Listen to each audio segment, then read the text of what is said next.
after Nash Carter was somewhat controversially dismissed from NXT this past week. We're looking into the future. What is left for Wesley to do under the WWE or NXT banner? We're going to talk about it and more in just a second, so stay tuned. This is WrstlXtra.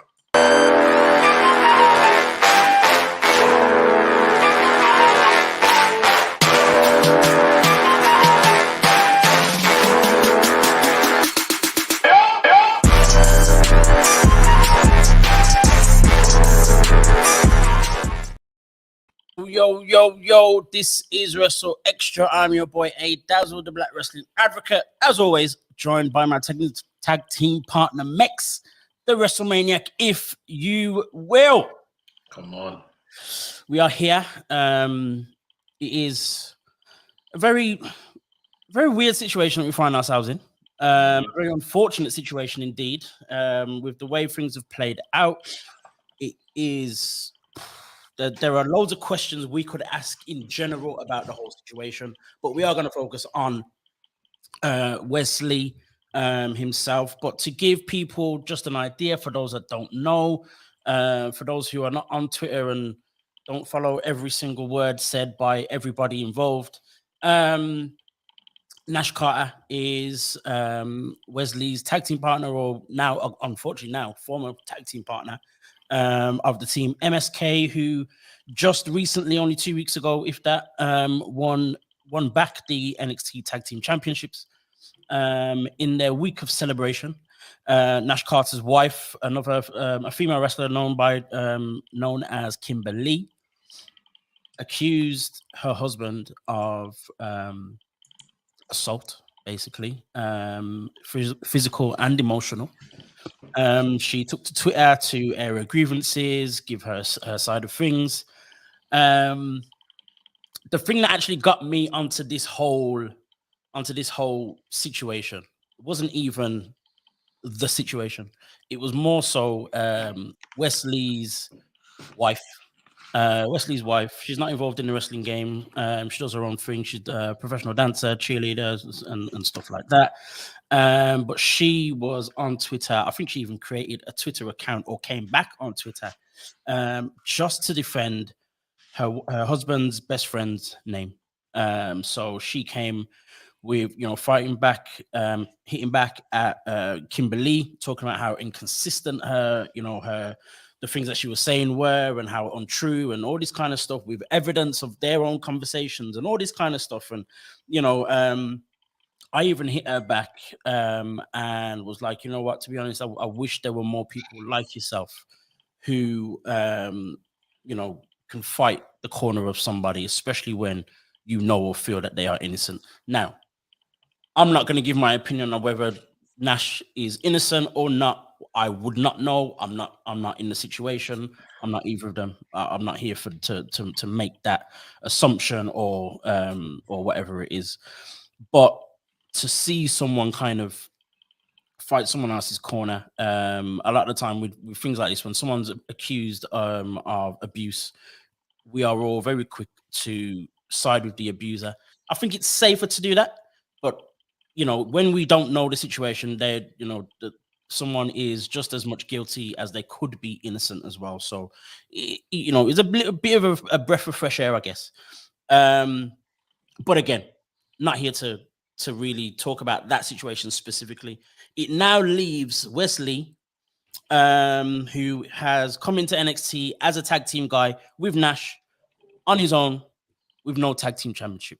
We heard, I think it was yesterday, if not 2 days ago, that the NXT championship has been vacated and will be decided in, I think it's a fatal 4-way tag team match. A gauntlet match. Oh, it's a gauntlet match. Okay, in a gauntlet match on NXT, which is airing tonight at the time that we're recording. So the biggest question is, where does this leave Wesley? Mex, give me your thoughts on the possibilities Wesley has. Where is it going? Where is it going? I mean, firstly, it's kind of a shame, we've got here to this point. Obviously, he was never kind of I'm not saying he's not capable as a singles person, but he never came in to WWE. His plans wasn't to necessarily be a singles person. I guess Right. he wanted to rise through the ranks with his mate, and that's not the case anymore. But this can create a fantastic opportunity for him. He is someone that, you know, soon after this all kind of came out, me and you were saying online on Twitter that, you know, this guy has the charisma, he's got the ability, like this should be it. Even just there, you kind of you know, leading us into this conversation, I was thinking we have someone kind of as goofy and corny as Riddle. Right. We have someone as kind of goofy but cool as Montez Ford. Right. And Wesley kind of finds himself right between these two in terms of character, definitely ability. You know, it might even be argued his ability is above these other guys I've mentioned. So he is more than well equipped to survive this. You spoke about obviously his wife, who also said on social media that she actually has been, you know, between her and Wesley, have been housing Nash Carter for a while now to away from the situation of Kimberly and everything. So you can see that these guys are more than just on-screen tag team partners. They're pretty close. And obviously they were, you know, the Rascals before their time in WWE. My only fear here is that out of loyalty for his friend, Wesley doesn't, quote unquote, blow his opportunity to be in the WWE. I wouldn't want a situation where it's like, I want to leave because my friend's gone, and then you and your friend continue to go and be doing tag team stuff on the indies or wherever you can get work, because I'm sure not a lot of places are going to want to touch Nash Carter right now anyway. Not any media. So exactly. So it leaves him like, if you leave, you know, WWE, like, oh yeah, you know, you got rid of my friend, I'm going to go as well if you know, release me in that. Okay, you go into the indies, but you guys might not get work straight away anyway. So I think there has to be, and like, I'm saying this because between Wesley and his wife, they seem like very loyal friends, very good friends, the kind of friends you would want in your corner if something like this was to happen. But as a fan, as someone that wants to see him do well, I think he needs to choose himself in this situation. If I'm correct, he is soon to be married, if not married already, to this woman. They're already married, yeah. They've been married. Okay, cool. So you know, he's got that unit to support. I want him to make sure he chooses himself, and that this isn't, you know, I don't know, that this guy's your boy, this guy's your friend, and everything like that. I think this is not to say Nash Carter was even holding him back, but I think this is a massive opportunity because he's done the tag team thing, even in Impact and everything. Like, take this as an opportunity. You've got somewhat of a big stage, bigger stage in Impact anyway. Single star. This could be something different. This could be the beginning of a new chapter. And like I said, he's where NXT, especially now, have definitely taken the turn towards characters rather than, you know, the brilliant matches and people that we used to get, indie darlings and stuff. This is his opportunity to really flourish because character-wise, he's got it. Ability, he's got it. And, you know, we're saying that this guy, he's, in terms of tick boxing, maybe just under Ricochet in terms of ability, more charisma than Ricochet, enough charisma like Montez Ford, Riddle. He's got something, and he needs to kind of hone in on it now and go all guns blazing. For sure. One thing I was just thinking when you were saying how, you know, the logistics of the situation in terms of them housing Nash and also obviously, you know, being good friends and defending, you know, obviously Wesley hasn't said much or next to nothing at all on the situation itself, and his wife's been very outspoken. I'm just very intrigued to know what the dialogue is in the house at the moment. Whether Wesley's like, all right, love, can you kind of calm it down? Or is like, you know what, keep saying what you need to say. Yeah. I mean, moving away from that and going back to what we're talking about. I mean, for me, as you said, you know, bags of charisma, bags of talent. It's all there, ticking every box that it needs to as a professional wrestler, even within the WWE. We all know WWE works a little bit different to most of the indies and I guess 90% of wrestling in general, but he still ticks the boxes that he needs to within that space. For me, my fear isn't his loyalty.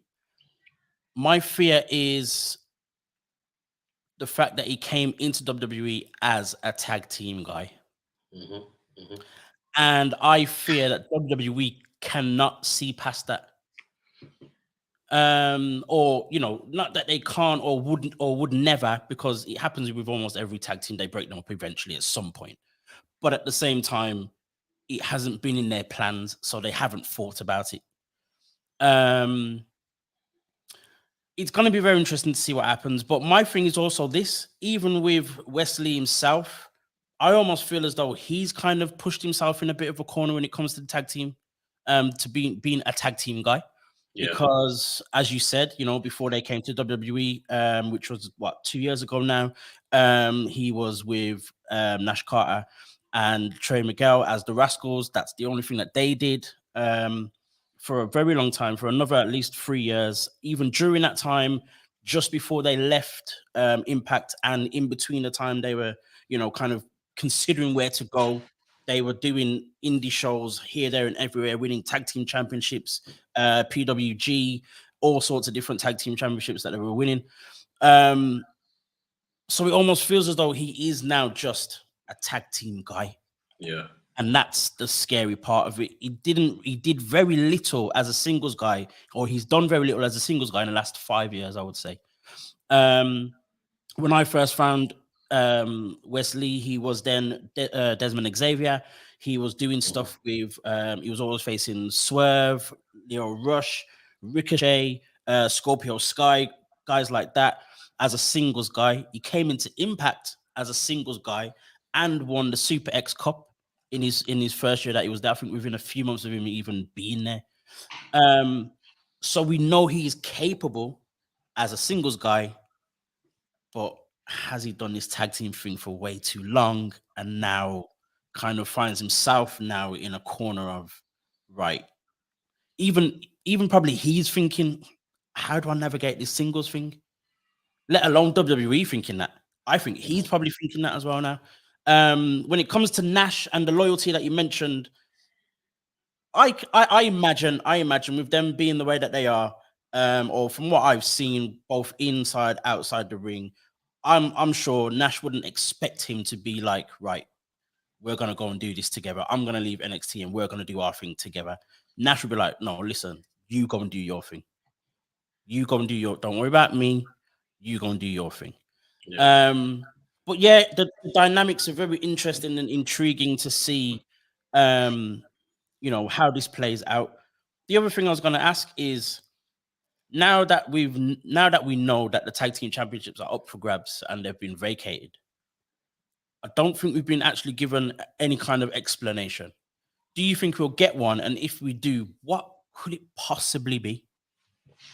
We ain't getting no explanation. They said at the time, I think it was maybe a couple of days ago, the tag team titles have been vacated and the new champion will be decided on NXT.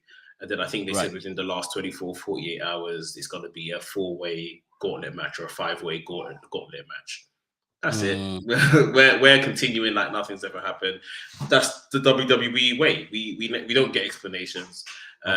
We are just bots somewhat. You know, we're just like, let's just continue like nothing happens sort of thing.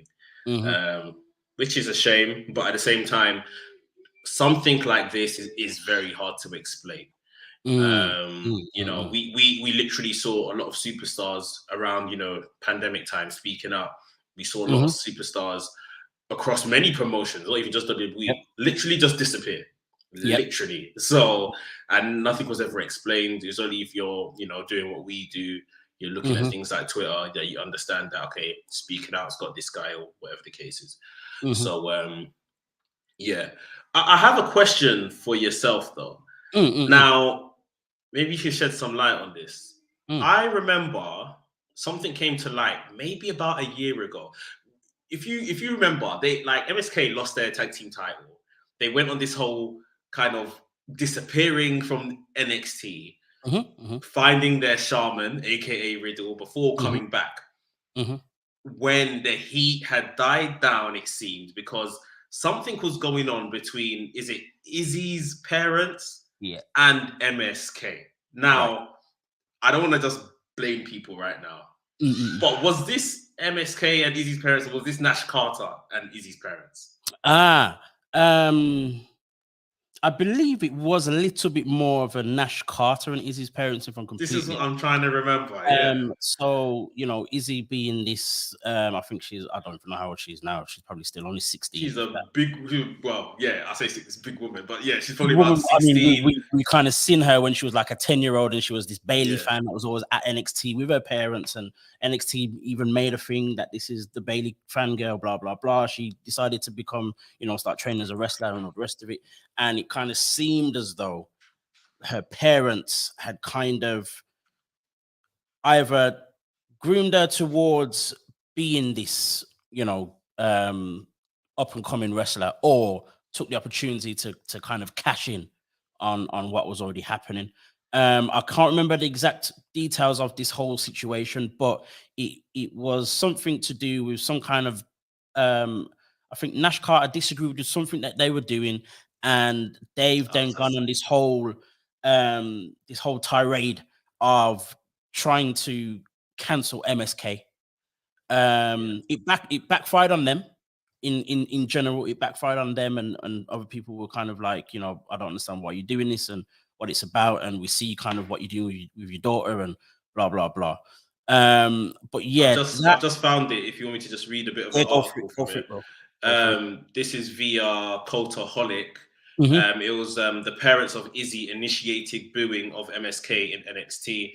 And just to cut down and save time, it says that the reason, it says, it is suggested that the issues stem from Nash Carter criticizing the decision to allow Izzy to take a chokeslam bump at an independent wrestling event in 2018. So that's why. But I did think it was Nash Carter and Wesley was catching strays for this. So. Right. I don't know whether Wesley's kind of in a place where he's fed up with dealing with Nash Carter's mess. Yeah, maybe not. I mean, like I said, with both things, it kind of, you know, we see that a little bit more people are siding with Nash on both situations, to be fair. So maybe there is some kind of, you know, an innocence to both situations, and Wesley isn't necessarily dealing with his guilty friend, but just his friend always find himself in a mess. Maybe. But he's, you know, they're brothers. They'll stick it out together and they'll do what they've got to do. It's got, like I said, it's going to be very interesting to see what happens with Wesley. There's no indication to suggest that one scenario is going to play out more than the other one. There's nothing to say that he's definitely going to be a singles guy. There's nothing to say that he's going to be now just forgotten about. I just really hope, as we've said multiple times already on the show, that, you know, the guy has the talent, the charisma to be a star. Here's the craziest thing, actually, but the other problem then is, would he be a little too similar? They're very different. We know this, but other people don't know how to look past this. But would he be very similar to Carmelo Hayes? I think, and when I was reeling off names, Riddle, Montez Ford, I thought at first, does Carmelo Hayes fit that mold? But the way they are molding Carmelo Hayes, he's a more serious kind of character. And I think just by positioning, you can see they've got plans for him somewhat. Fingers crossed. Wesley, that's why I tilted more to currently like Riddle's presentation, Montez Ford's presentation. A bit more fun-loving character. Although the ability of all of these men is kind of within the same realm. Right. So yeah, I think he can carve his own lane, like we've seen, especially with Montez Ford. Although he's in a tag team, you don't have to be the black guy that comes in and is very serious and all of that kind of stuff. Very you can true. have, be jokey and more relaxed and all of that good stuff. To kind of help him if they still have plans for him, which I would like to think they do. They just put the tag titles back on MSK, like you said. Maybe getting Riddle back down to NXT, doing some more shaman-y stuff. Right. MSK, MSK's no more. Where do I go from here, Shaman? Riddle empowers him, and that could be something. So that they need to do something with him, though. He's too talented to just kind of leave his contract to rot and then get rid of him eventually. It would be so sad, and especially when it's a situation that has literally nothing to do with him. Yeah. And that's the hardest part to take in with this whole situation. Moving away from NXT and moving up to the main roster, we see this little story playing out now with our champion Bianca Belair, Raw Women's Champion Bianca Belair, searching for her next opponent, and she was in the ring with WWE official Sonya Deville, and asking, who's my next opponent. Sonya does the Sonya thing and attacks her from behind and announces that it's her. Now, that's all good. It's fine. No problem. It's a nice little story. I kind of like it. An official, kind of wanting, still wanting to be a wrestler and whatnot. The situation we find ourselves in, though, is a very intriguing one. To where Sonya Deville, since she's come back as an official, she was an active wrestler, took time off for personal reasons, came back, and she's come back as this official non-active wrestler. But over the last maybe 12, maybe less months, she's kind of trying to get involved in wrestlers, in female wrestlers' business, basically. But the interesting thing is, the female wrestlers that she's decided to get involved with are all black females. We had her big story, of course, was with Naomi. For a very long time, she had this issue with Naomi, wouldn't give Naomi a match. Naomi was searching for a week after week after week. She was avoiding her, all the rest of it. Eventually found her, gave her a match. Sonya decided to be, a special referee, and play some shenanigans. Then we had this whole thing of she putting 2 or 3 people against Naomi and blah, blah, blah. Naomi eventually beat her in somewhat of a anticlimactical type of ending to that story. But now we find ourselves with Sonya Deville kind of abusing her power, and now coming after Bianca Belair. Another thing that I saw as well, actually, was that she had an issue at one point. I can't remember whether it lasted weeks or it was just a 1 week thing, with black female referee Arja Smith as well. And because of the whole thing with Naomi, Sasha Banks was involved in the madness as well. So that's 4 black females that Sonya Deville has had an issue with, and when you check back, she's actually had no issue with anyone else. Is this a bad thing? Is this just an overlooking? Is it bad that it's been overlooked? Like how are you seeing this one? Firstly, I think Sonya Deville is great. Yes. Like, I think she is very, very good at her job. Now, I genuinely think this is a coincidence. I don't think WWE, they're very ignorant. We know this. They're very ignorant to a lot of things.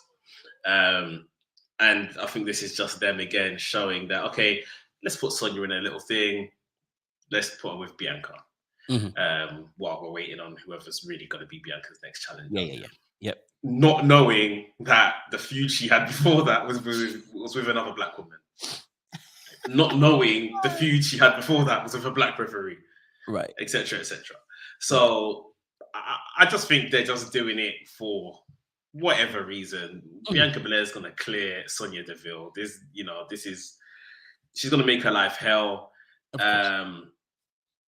At this rate, I don't know. Adam Pearce is the guy that just confuses me. Like this whole relationship of this official stuff, and at the last minute you run out to say, "Oh, this isn't good," or "This isn't like."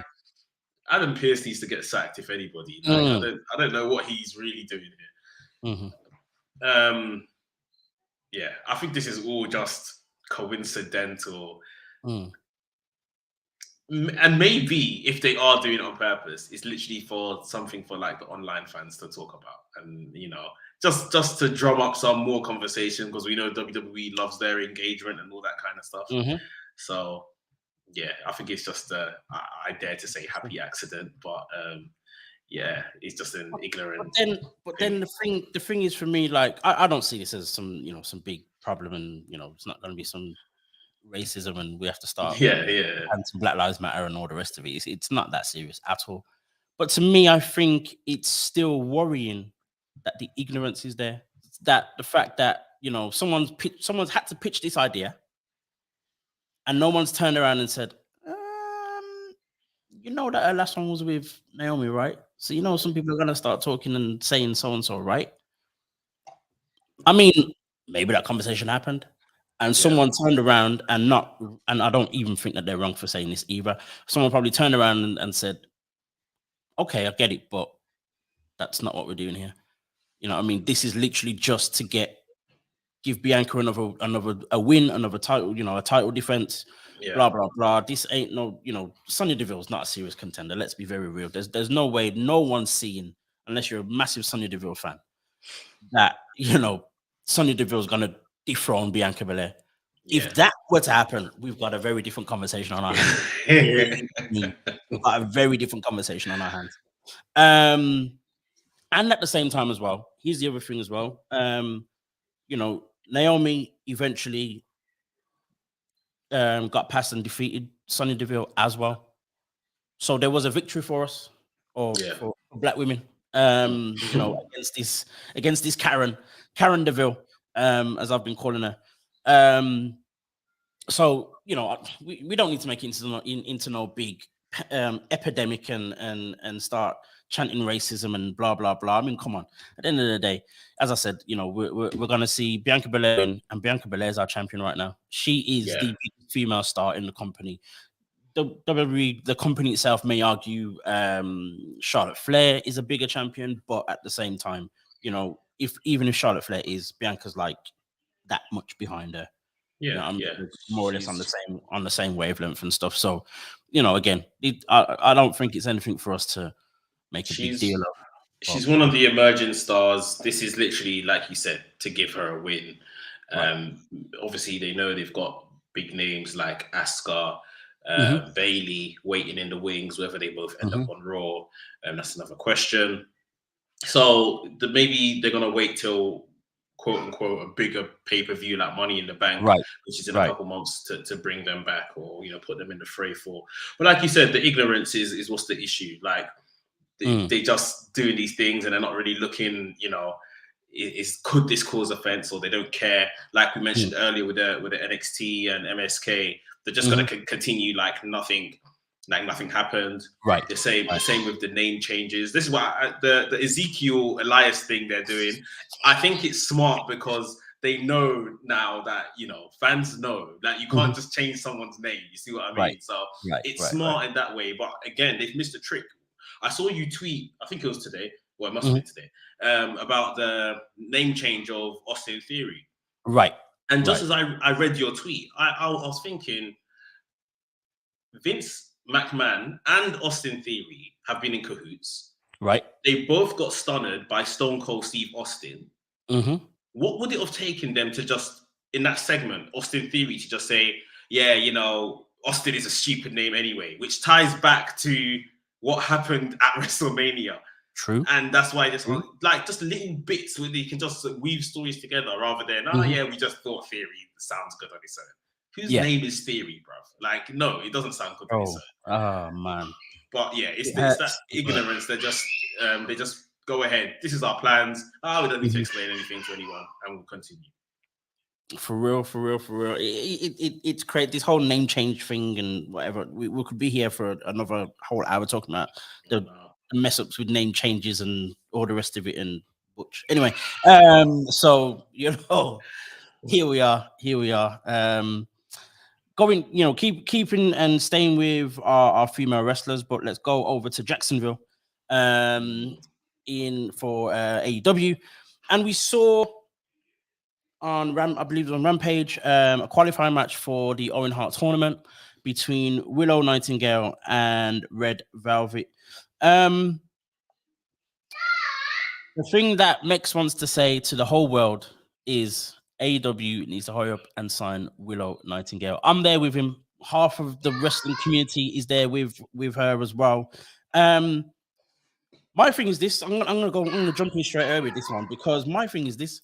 I don't understand why they didn't just let her beat Red Velvet, put her in the tournament, and even if it was a thing where in that first match, or maybe Willow gets to the semi-final and Red Velvet messes it up for her or something like that, give us something more, because I've seen, obviously now they're pushing Red Velvet as a little bit more of a heel now. She's got a bit of a swag, a bit of a, an attitude to everything and all the rest of it. The way when she won, how she kind of,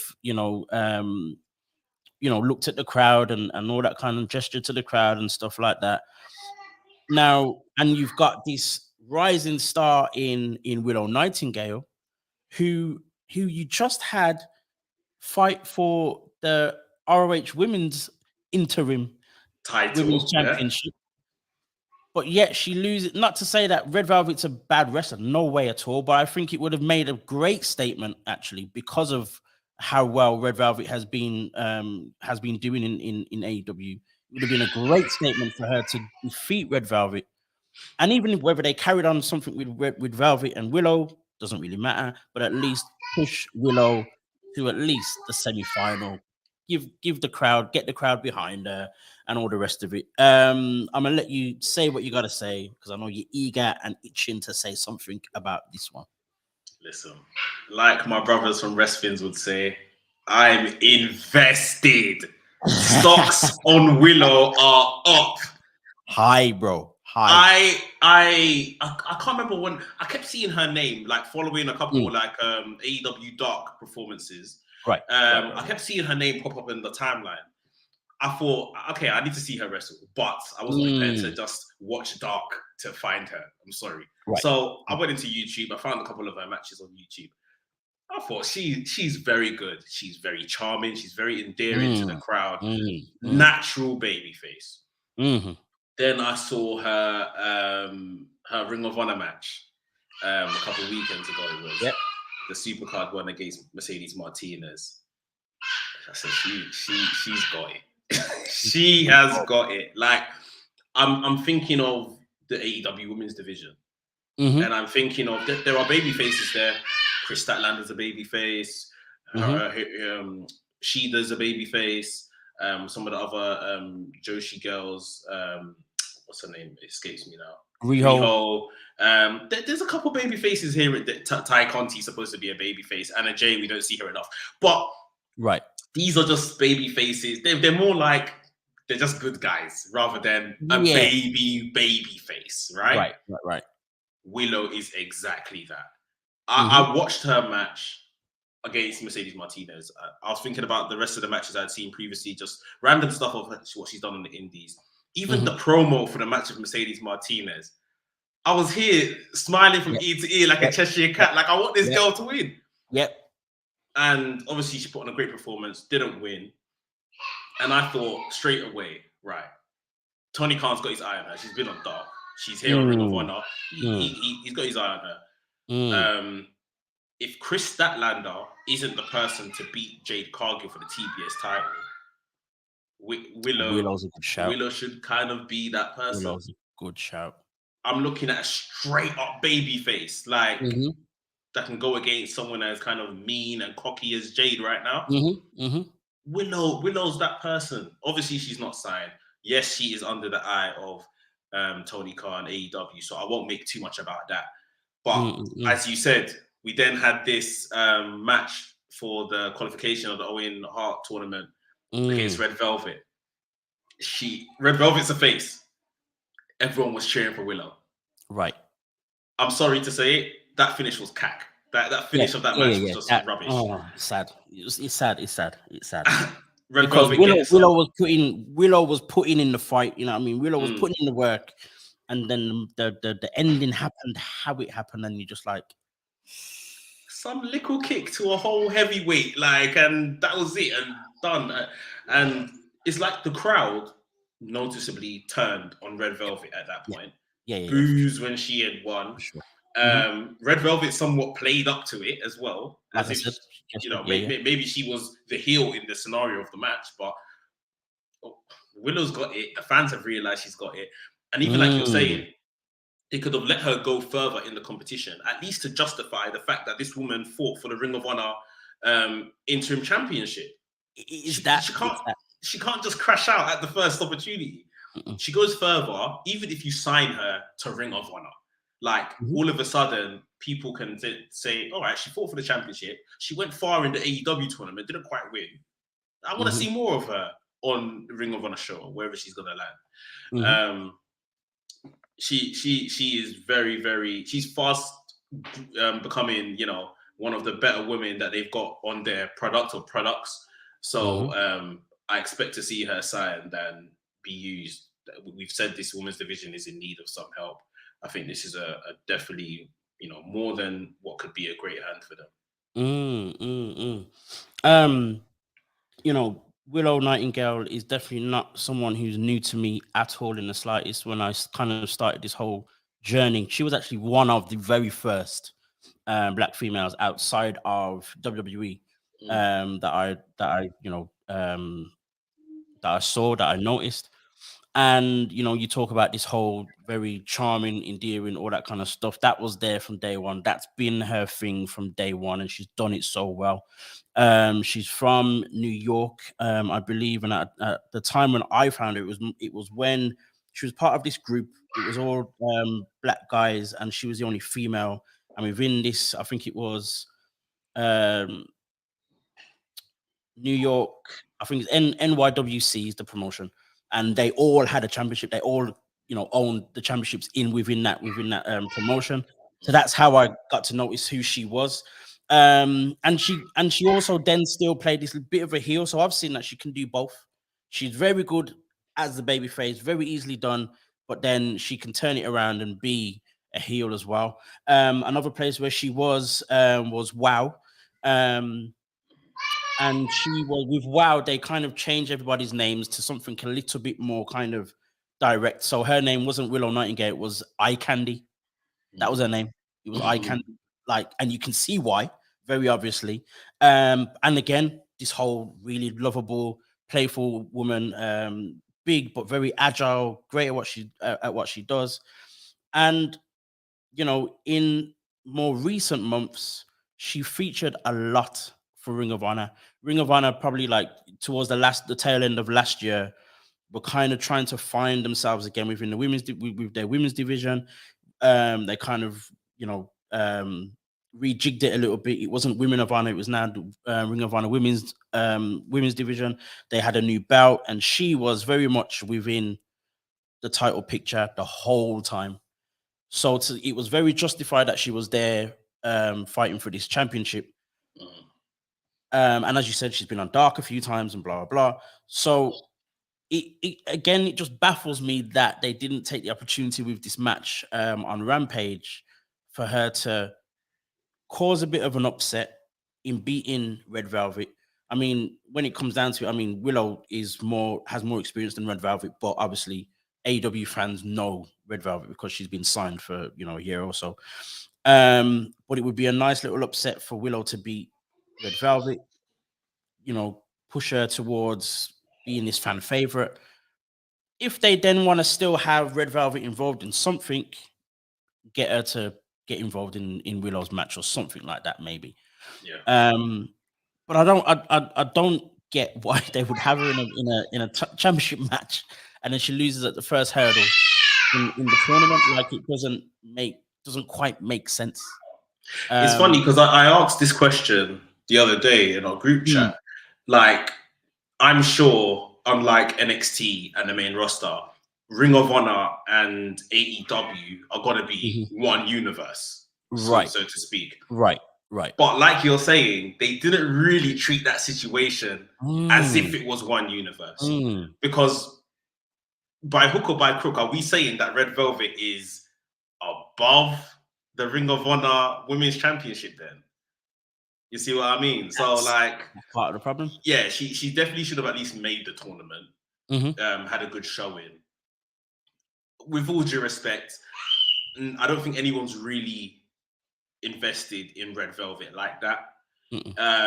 Even with her stuff with Layla Hirsch, it's more like everyone kind of enjoyed Layla Hirsch being a bit of a badass rather than Red Velvet and the Chris Statlander stuff. So yeah, they've probably made the wrong decision here. But I think the more important thing is that Willow's getting the opportunity, she's getting the shine, and hopefully she does get signed to a contract. Because, like we're saying, apart from as great as she is and everything, AEW Women's Division needs her as a character, as a player. Someone has the ability. They need her. The crowd reception for her was amazing, to be honest. It told you a lot about how the crowd see her, and in a very big way as well. And another thing that she has done recently is on the indies, got a few wins on a good few well-known or quite up there females in Jordan Grace and a few others as well. So yeah, man, Willow has kind of always been there. As kind of like a female on the indies that is ready to go up, but no one's kind of taken the chance necessarily just yet.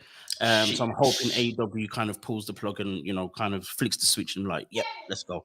Just for everyone watching, like I said, I was watching the string of matches before I got to her Supercard match. She has a very good match on the indies against Wheeler Yuta. Yes, like, very, very good match. Yes. I'm always kind of watching through my fingers when I'm watching intergender matches and stuff like that. But yeah, this was a good one. So if anyone wants to kind of tune in and see some of her stuff, she's definitely worth a watch. And like we're saying, someone at AEW need to pen to a contract. Just to kind of stay, let's kind of keep it here, but with Red Velvet. You mentioned how the crowd doesn't seem to be quite behind Red Velvet.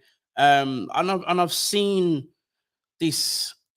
We saw her, like I said, we saw her react the way that she did when she won. We saw the way the crowd reacted, all that kind of stuff. What do you think's kind of gone wrong when it comes to Red Velvet in AEW? I think she is okay. We say like jack of all trades, master of none, but she's not really like a jack of any trade. With all due respect, like her wrestling ability is still coming along. Right. You better than anyone could probably let me know how long she's been wrestling for. Her character work, beyond this cake stuff and the cake connotations and stir it up and all of that, like what is your character? What really is your character? So yeah, on the character front, I don't think anyone's sold. On the wrestling front, I don't think anyone's sold. And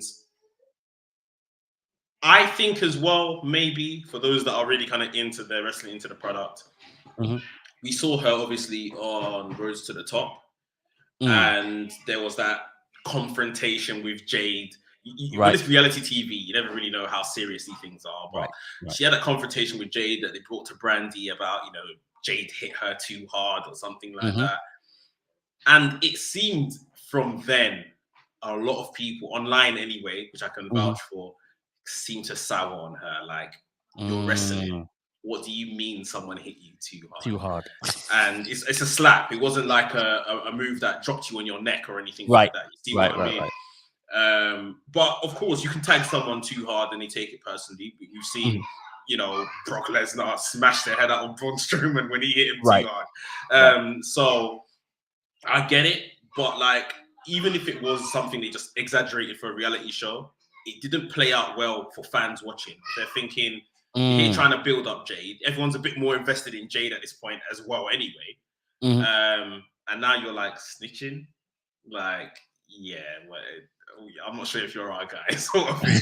but like I say, I just think she's Britt Baker, for instance, excelled with character. And now we've kind of seen the holes in her wrestling game. There are some people like Shida excelling with wrestling.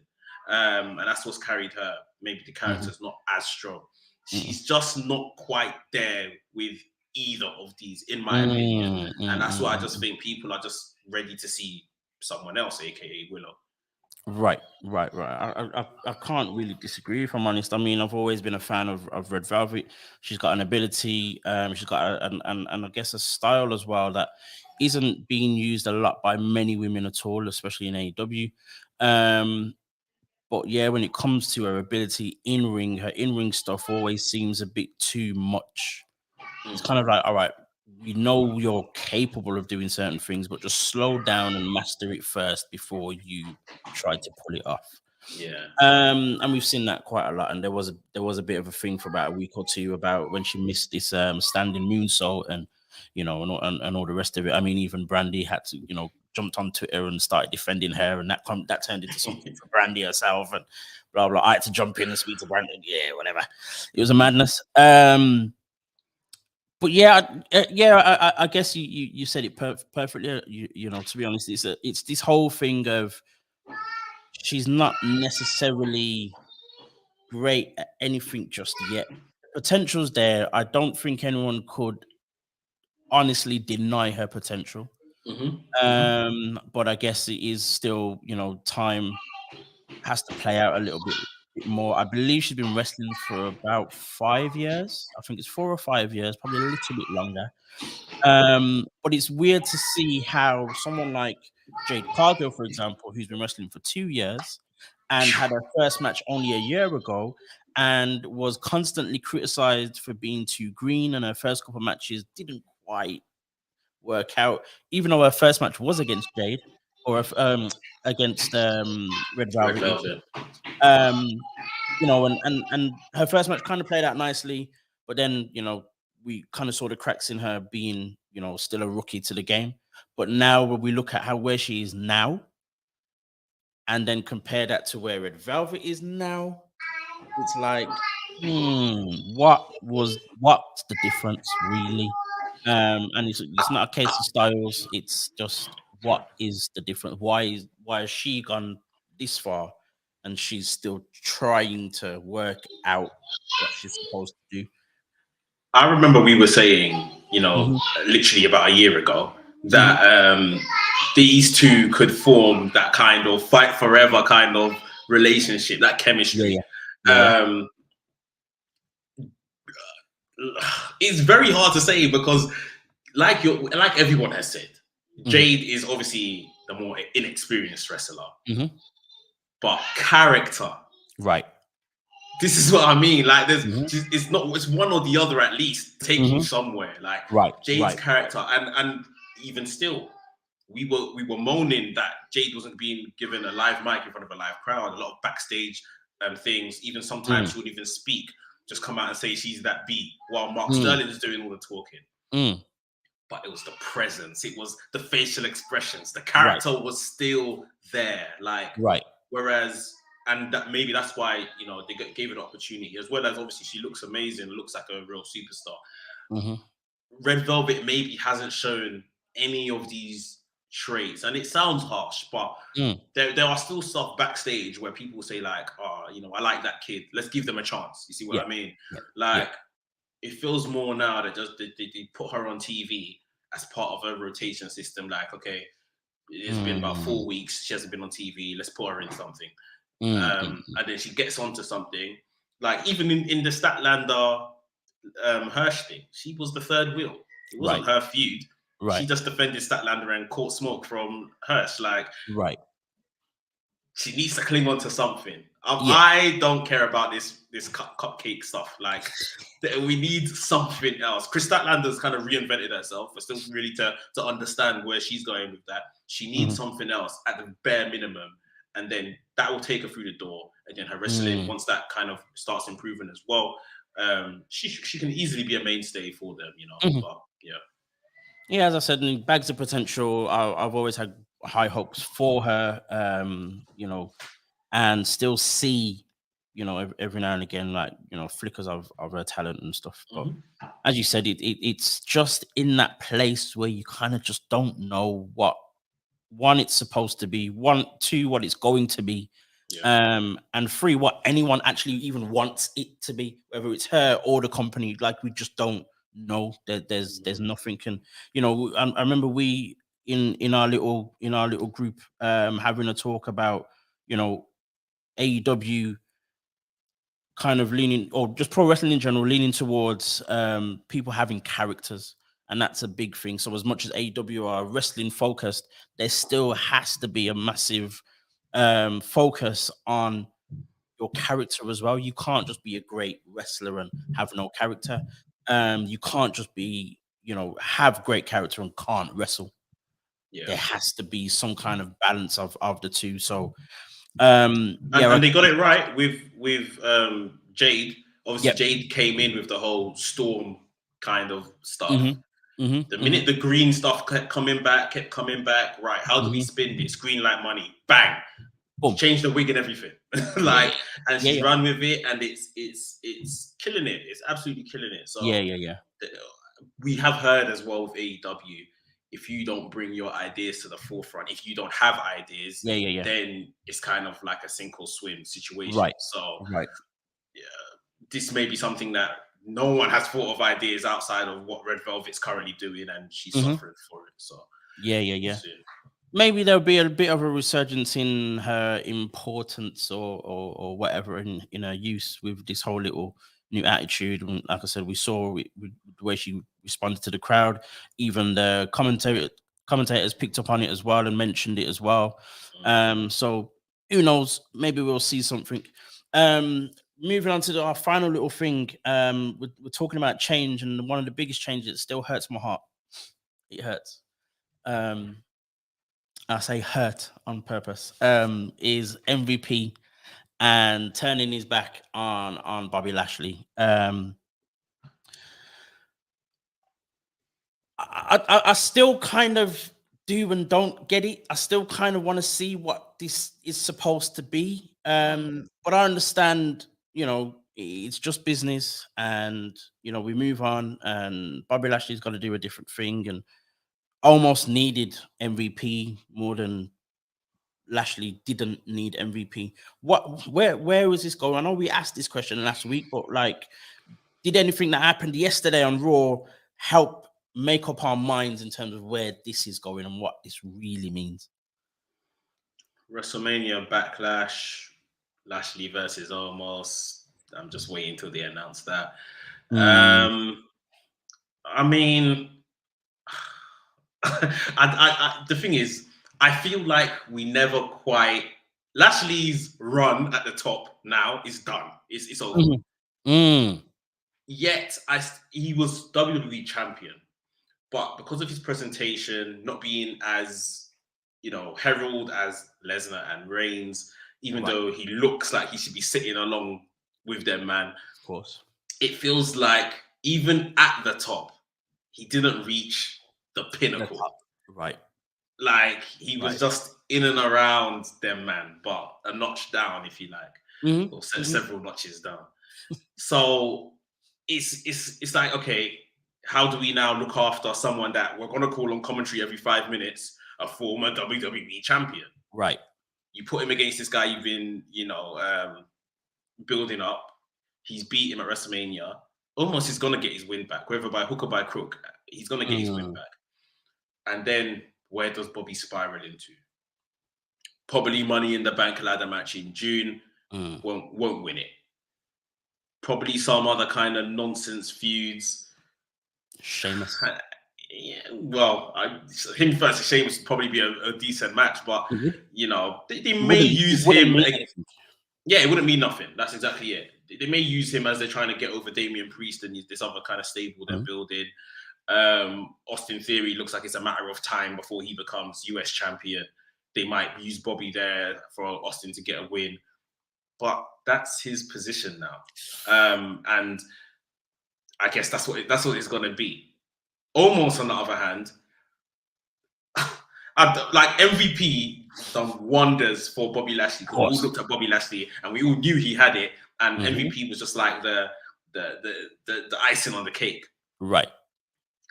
Almost, I'm sorry to say, it don't even look like the cake has been put in the oven yet. Like, so there's a lot of work to do there, bruv. Like, that's what I can't see the future that far. Like, I can't predict because I still think like he's not going to become WWE champion tomorrow with MVP's help. Not in the next 12 months. It's not going to happen. He's just going to keep beating guys on Raw like he was doing without MVP. You see what I mean? Like I don't really know where this is going in terms of almost. It's a very, very difficult situation because it looks bleak for all three men involved, basically.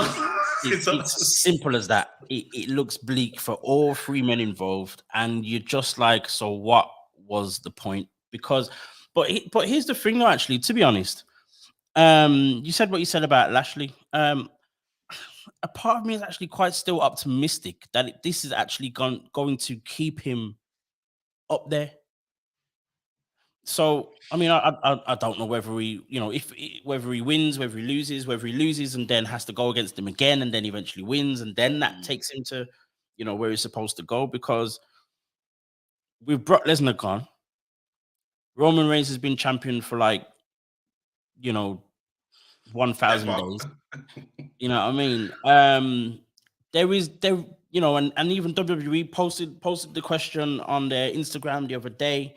Who do you think will dethrone Roman Reigns? And I think there were 9 names that they put up. So there was McIntyre, Sheamus, Gunther, Lashley, Randy Orton, Cody Rhodes, Seth Rollins, and 2 other people I can't even think.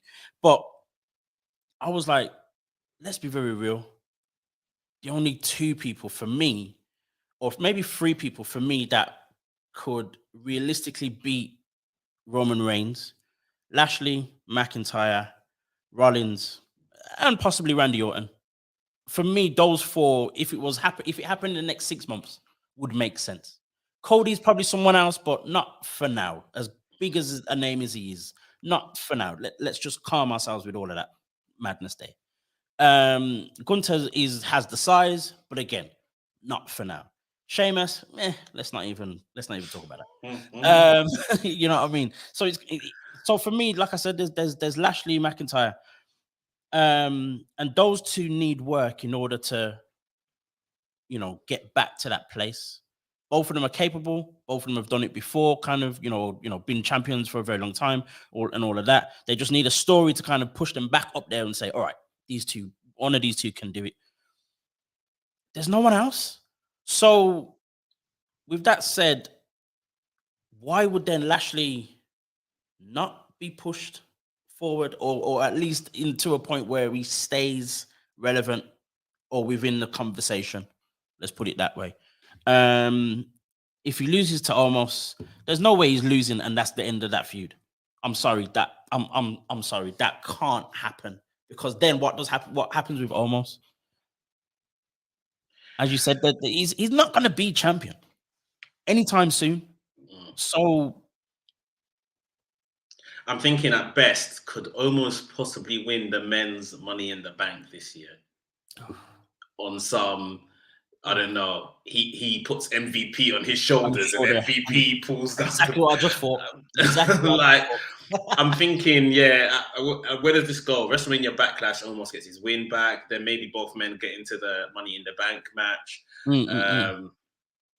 But like you said, I just feel like Bobby Lashley he's just entering into good hand.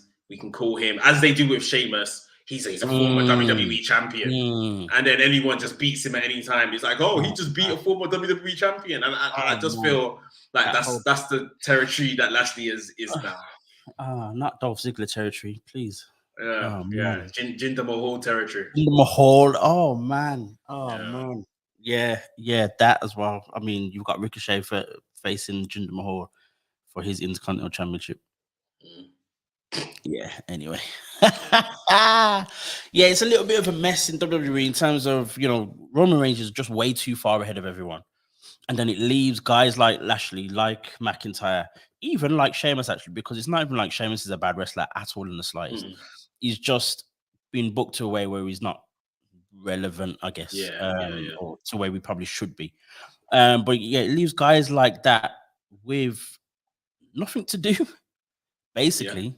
It leaves them with nothing to do, or just to do foolishness every week, and no one cares, and everyone's only going to watch for Roman Reigns and the Bloodline, and that is the end of it. Basically, that is literally what's happening right now. Yep. That's sad. Very sad. Very sad. Well, it's the landscape, isn't it? It is very, very much so. With that said, on that sad note, we are here at the end of the show. Of course, as always, you can follow me, A Dazzle, on Black Wrestling Alliance on Instagram, Black Wrestling A on Twitter. You can follow this guy Mex on Black. What? Huh? Yeah, he's that's black, you. But it's WrestleMania UK. WrestleMania UK on Twitter, WrestleMania.uk on Instagram. Follow us for the latest and greatest news and all the rest of it. Also, check out Restings on YouTube as well. Yes. Follow, subscribe, all the rest of it. And also, of course, WrestleMania UK YouTube channel too. Folks, this has been the end of our show. We will catch you again, same time, same place next week. That's right. See you later, guys.